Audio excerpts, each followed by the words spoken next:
pelita bagi kakiku, terang bagi jalanku. Firman-Mu pelita bagi kakiku, terang bagi jalanku. Shalom, selamat pagi Bapak Ibu Saudara yang terkasih. Tidak ada hari yang berlalu dengan sia-sia kalau Tuhan yang selalu menyertai sepanjang hari yang kita lalui. Mari pagi ini kembali kita mau mengawali hari bersama Tuhan dan menjalaninya dengan penuh sukacita dalam tuntunan tangan kasih-Nya. Kita bersatu dalam doa. Terima kasih Tuhan untuk pagi hari yang indah ini. Terima kasih untuk kesempatan yang Tuhan berikan untuk kembali kami merenungkan kebenaran firman Tuhan. Firman-Mu yang menjadi penolong dalam hidup kami, Firman-Mu yang membimbing kehidupan kami, Firman-Mu yang mengendalikan totalitas hidup kami sehingga hidup kami dipimpin dan dikuasai sepenuhnya oleh Roh Kudus. Terima kasih banyak Bapa. Kiranya setiap keterbatasan hamba Engkau yang menyempurnakan, Engkau yang menyucikan, menguduskan bibir, mulut, dan totalitas hidup hamba-Mu ini. Berkati Bapak Ibu Saudara, dan biarlah pada pagi hari ini kami boleh merenungkan kebenaran firman Tuhan dengan hati yang haus dan lapar. Dalam nama Tuhan Yesus kami sambut firman Tuhan dengan ucapan syukur. Haleluya. Amin. Tema kita pagi ini, apakah marah selalu mendatangkan dosa? Dalam renungan kita yang lalu dibahas tentang dampak negatif kemarahan. Lantas bagaimana perspektif Alkitab tentang marah? Ada dua jenis marah. Pertama, marah yang bersifat destruktif, artinya merusak, menghancurkan, dan memusnahkan. Dua, marah yang bersifat konstruktif, artinya membangun dan tidak merugikan orang lain. Pada renungan yang lalu kita sudah membahas tentang kemarahan yang sifatnya destruktif.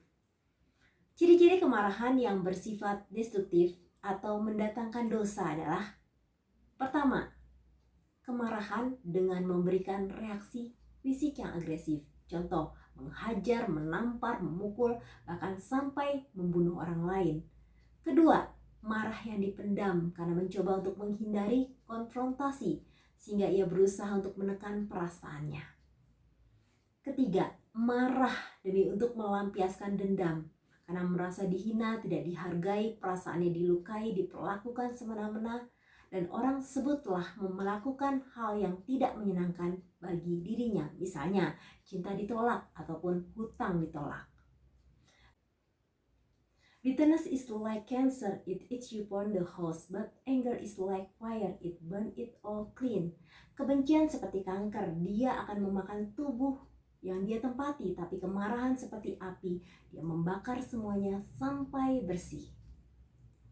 Keempat, kemarahan dengan menyakiti diri sendiri, misalkan mengurung diri dalam kamar, tidak mau bertemu dengan siapapun, minum minuman keras agar bisa melupakan masalahnya, penyalahgunaan obat-obat terlarang, melakukan upaya bunuh diri.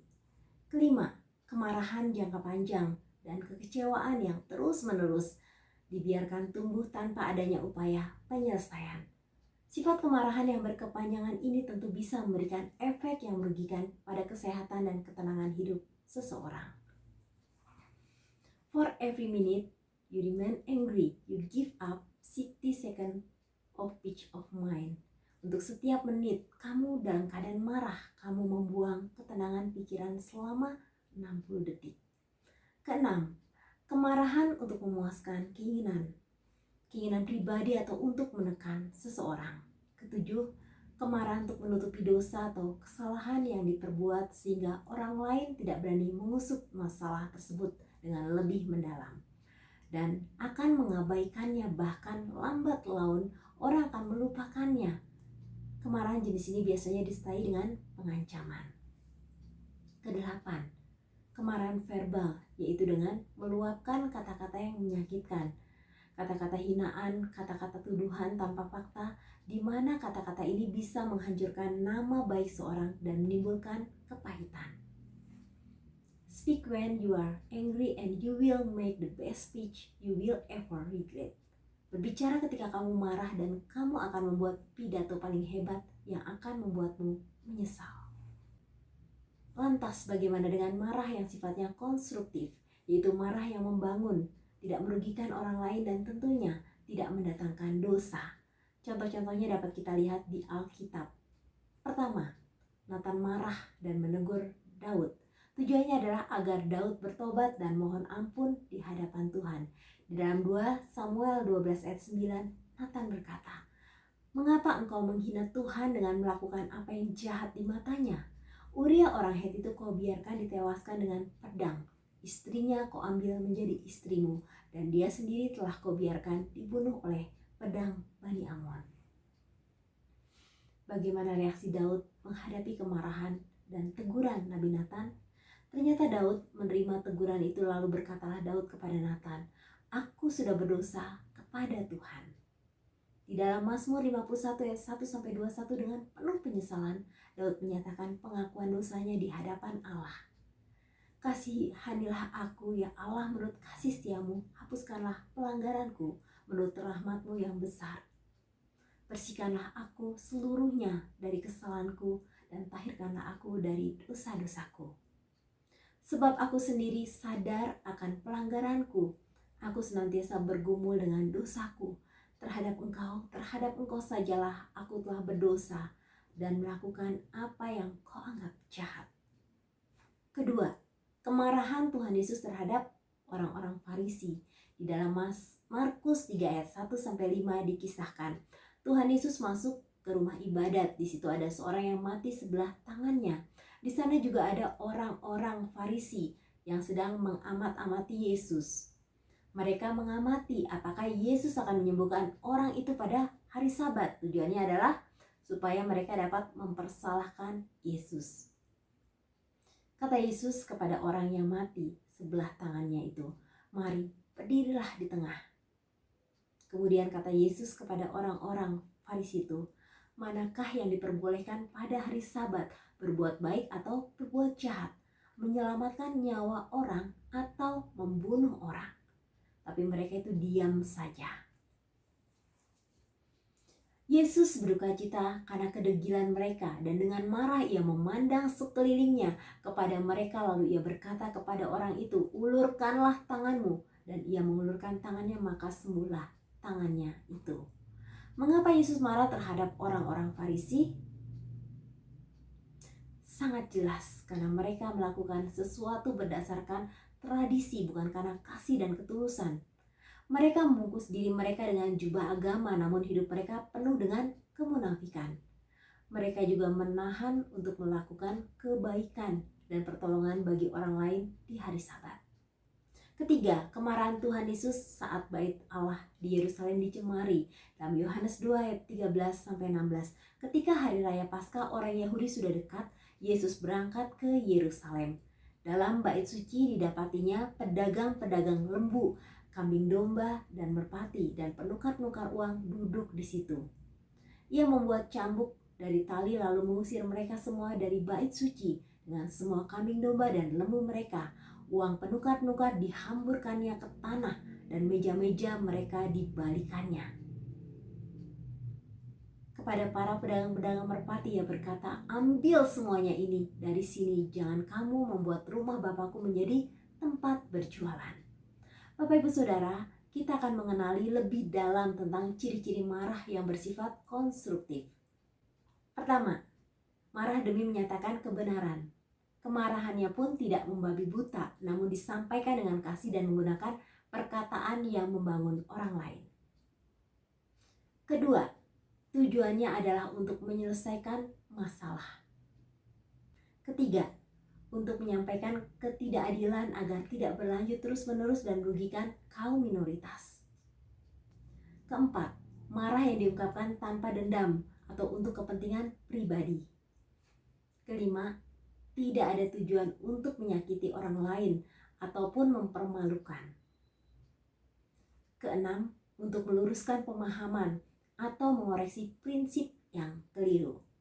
Ketujuh, marah untuk membawa orang kepada pertobatan. Kedelapan, marah untuk menyatakan ketidakberesan atau memberantas cara-cara kotor yang dilakukan sekelompok orang untuk mencari keuntungan dengan merugikan pihak lain. Bapak Ibu Saudara yang terkasih, Melalui renungan pagi ini, kita mau mengevaluasi apakah selama ini marah kita sifatnya konstruktif atau justru destruktif. Sebagai seorang istri atau suami, sebagai orang tua, sebagai anak, sebagai pimpinan di suatu perusahaan, sebagai owner yang punya banyak pegawai. Jangan biarkan kemarahan kita membawa kita ke dalam dosa. Kemarahan kita melukai orang lain, kemarahan kita merugikan, dan kemarahan itu berdampak buruk bagi kesehatan fisik dan mental kita. Pesan firman Tuhan sebagai penutup renungan pagi kita, Efesus 4 ayat 26 sampai 27. Apabila kamu menjadi marah, janganlah kamu berbuat dosa. Janganlah matahari terbenam sebelum padam amarahmu, dan janganlah beri kesempatan kepada iblis. Dalam Mazmur 4 ayat 5, biarlah kamu marah tetapi janganlah berbuat dosa. Berkata-katalah dalam hatimu di tempat tidurmu, tetapi tetaplah diam. Selamat beraktivitas, serahkan totalitas hati kepada Tuhan agar hati kita tentram dan damai setelah kita tidak lagi dikuasai kemarahan. Tuhan Yesus memberkati. Terima kasih Tuhan. Kami selalu rindu akan kebenaran firman-Mu. Firman-Mu yang menjadi air kehidupan, firman-Mu yang menjadi pelita, firman-Mu yang menjadi terang di sepanjang kehidupan kami.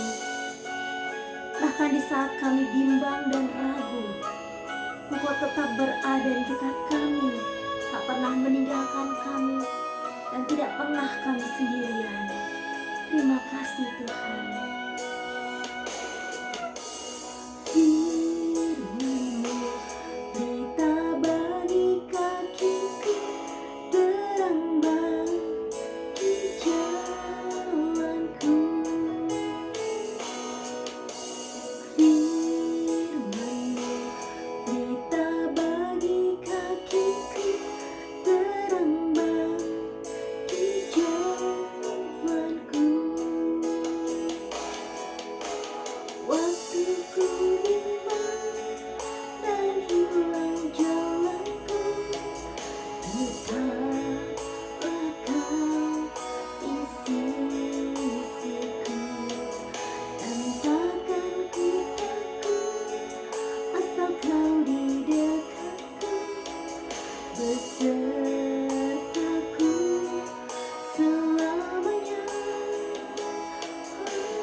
Di waktu kami bimbang,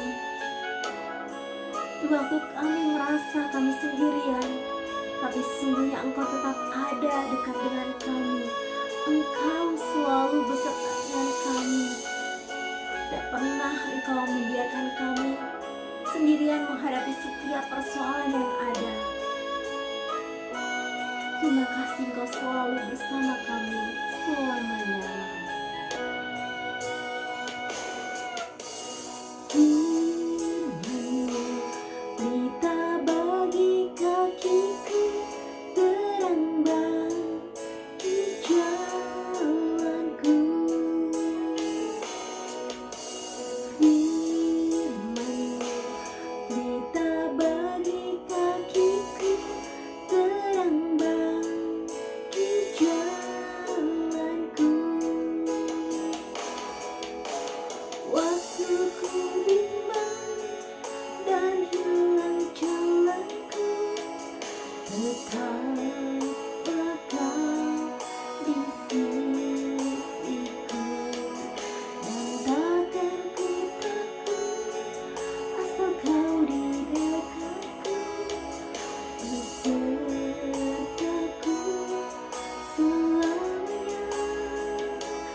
Berita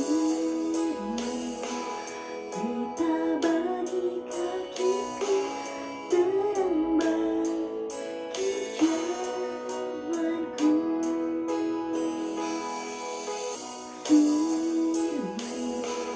Berita bagi kakiku, terang bagi jalanku.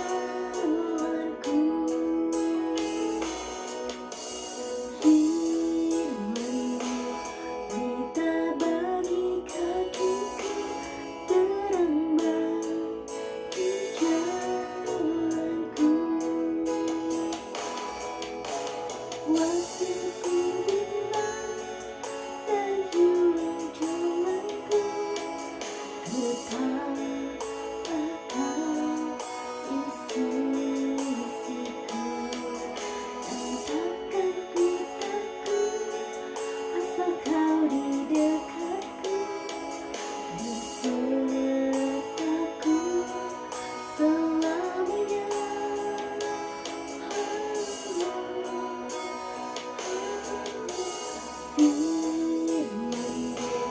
Berita bagi kakiku, terang bagi jalanku.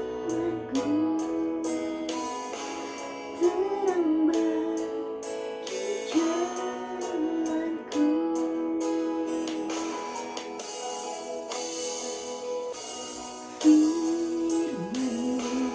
Berita bagi kakiku, terang bagi jalanku.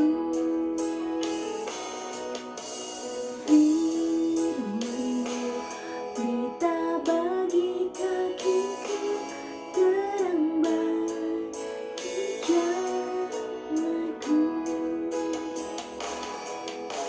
Waktuku bimbang dan hilang jalanku, ku tak akan isi-isiku.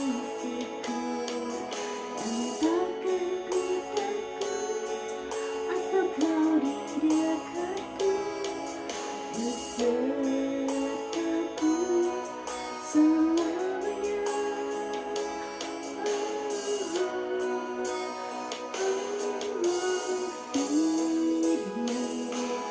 Berita bagi kakiku, terang bagi jalanku.